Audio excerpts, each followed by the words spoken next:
Hey everyone, today we're going to be working on getting this blower off. I've already taken the intake off. This one I had the Rotofab Big Gulp, but stock airbox it's going to be pretty much the same thing. You're going to pop it off. It's got these 3 rubber grommets here. You got to disconnect the elbow, disconnect the MAF sensor, a couple hose clamps, and then you'll take it off the throttle body. I got the belt off already, 15mm. You're gonna rotate that counterclockwise down. You can just slide it right off this. Or there's also this idler pulley right here that'll slide right off of too. Sometimes that's a little easier to do. I'm not gonna do this, but you could take the throttle body off. It's got 2 on top, 2 bolts on the bottom.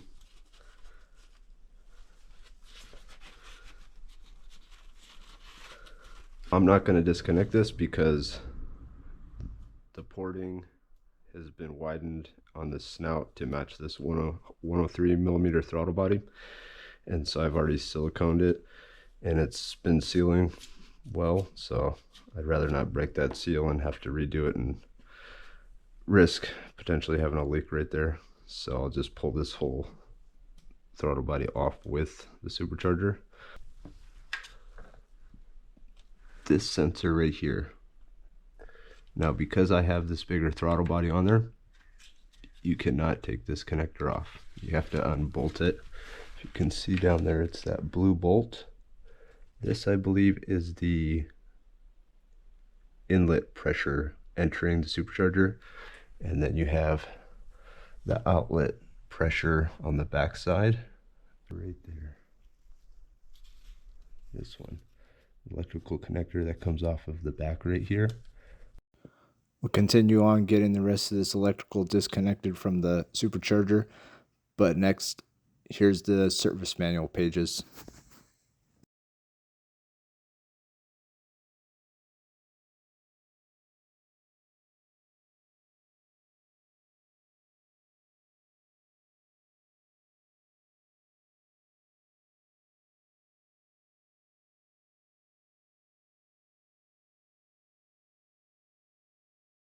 So moving forward on this thing, I have this T plumbed in for this vacuum line.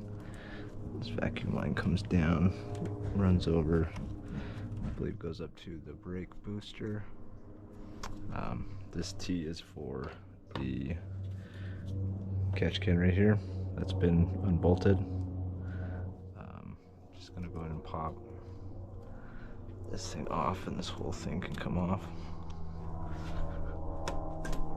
That kind of pulled out of the way. If I want, I can disconnect this whole thing, but actually I will go ahead and pull this off too. Get this out of the way.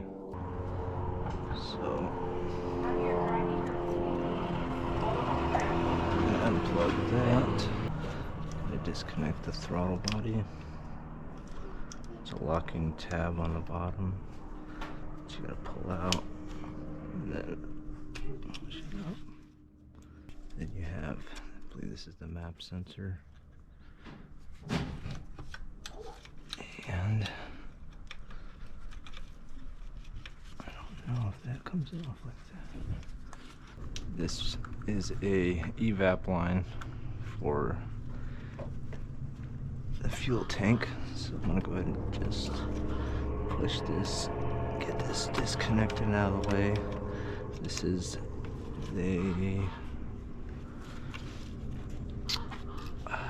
that's the T-map sensor. This thing has a T in it for the powering for the ethanol sensor. So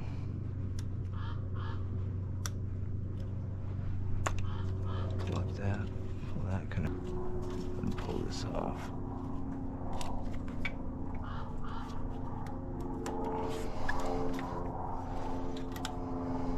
Just as a preventative measure, I like to cover up all these lines with some paper towel just so junk doesn't get in there.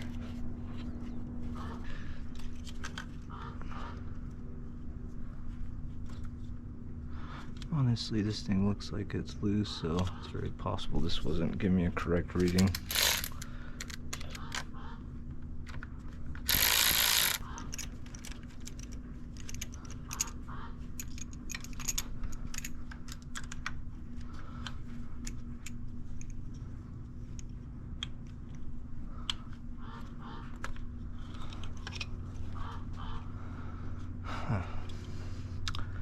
So that's good to know. Looks like he stripped out the map sensor bolt.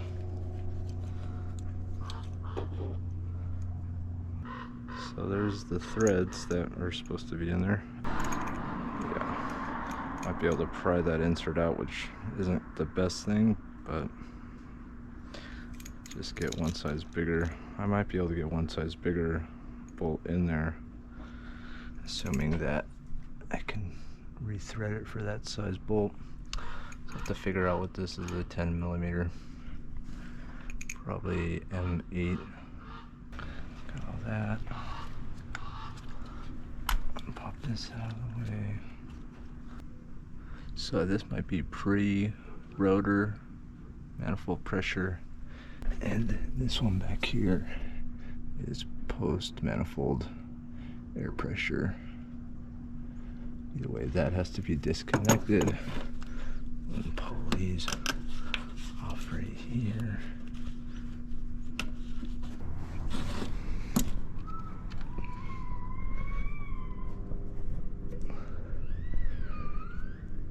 There we go. Next, we need to drain the coolant for the supercharger. If you watched my previous videos, you saw I added in this T down here with this ball valve, made it a lot easier to drain this out. If you have the stock heat exchanger, there'll be a plug here. You don't want to get to the heat exchanger by taking out the front bumper, and you have one of these, you can just unbolt it and drain enough of the system to disconnect these. If you don't have this, you can go ahead and pull one of these hoses off and try to catch as much of the fluid. I wouldn't really recommend doing it that way. You'd be better off disconnecting this hose down here if you can get to it. But anyway, so I've drained the system. Next, we'll get these off.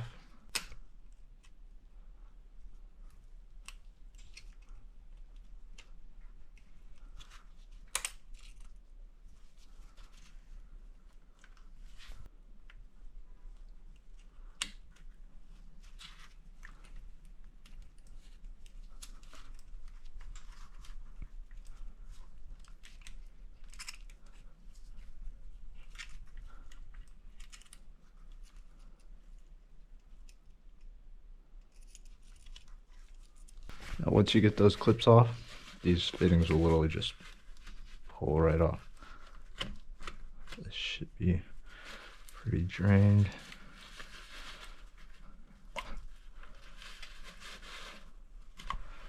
For now, I'm going to go ahead and just keep these on there until I'm ready to pull this off, so hopefully it doesn't make a huge mess. Next, go ahead and get all these lid bolts off.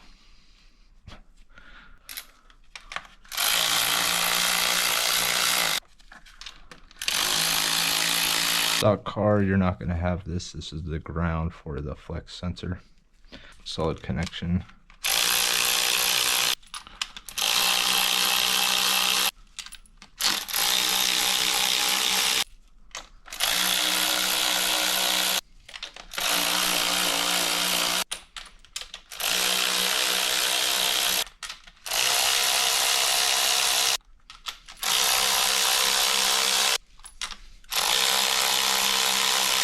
An idea what's going on.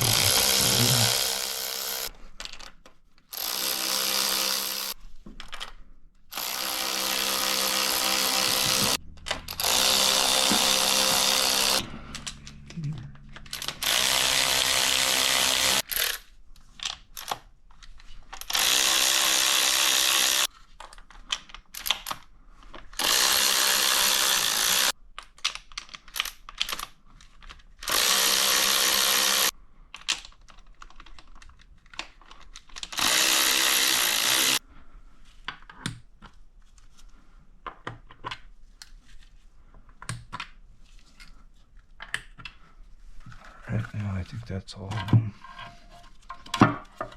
It'll just come right off. I believe it's this bolt. You got this one, this one, this one, this one.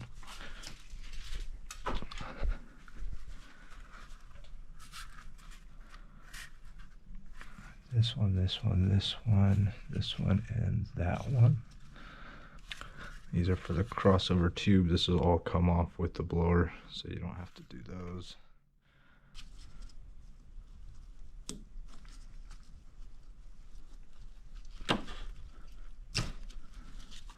So I'll go through, disconnect all these.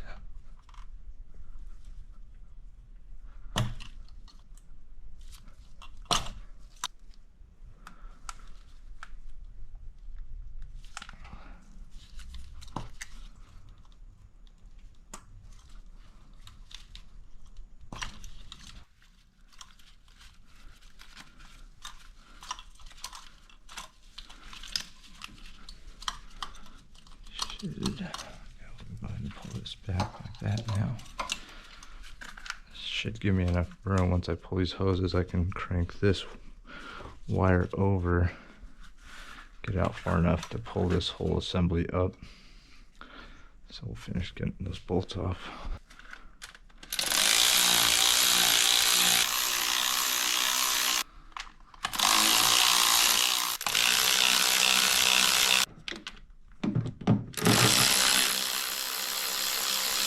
Back one for now.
Now this whole harness kind of move over here out of the way.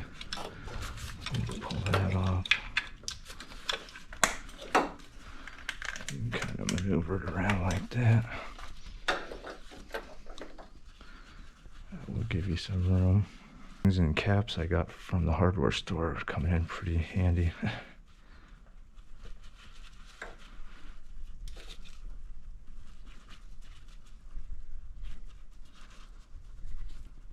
Now this thing's kind of heavy and awkward to deal with in the engine bay. So the last couple times I've taken it off, I've gone ahead and just jumped up in the engine bay and kind of manhandled it out. But I'm thinking there might be a better way to go about it. See if I can actually use my cherry picker engine hoist, and I'll see if I can mount some chain to some of these holes here and hopefully lift it right out. The factory service manual has a special tool, but that tool is just outrageously expensive, so I'd rather go ahead and try to use my own.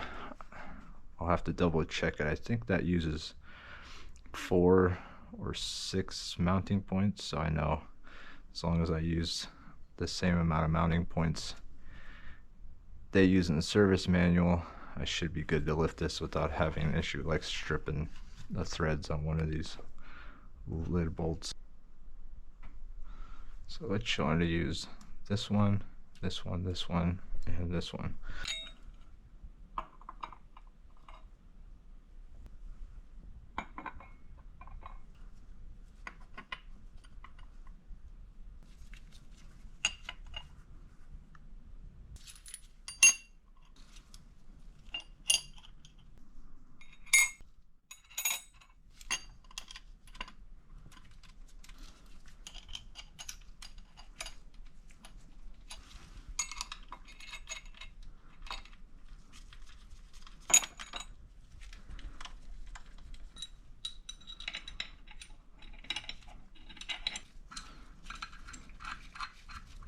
This is a little bit of overkill, but I got the engine hoist out, same one I used for the Subaru, and I got these brackets mounted.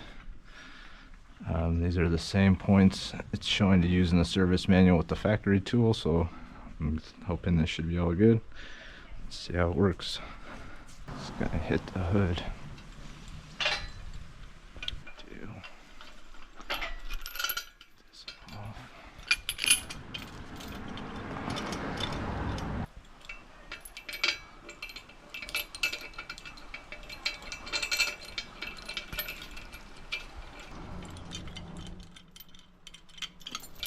This one.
So reusing the same hardware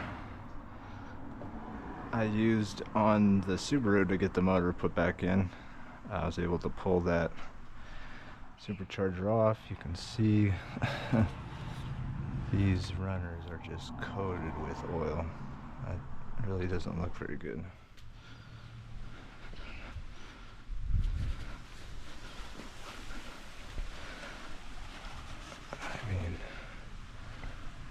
That's just ridiculous. That's how you can get the supercharger out. I'm gonna go ahead and clean up all this oil and get some tape put over this. I'll cover up this PCV valve as well. And next video we'll be moving forward, trying to get this motor pulled out. Thanks everybody.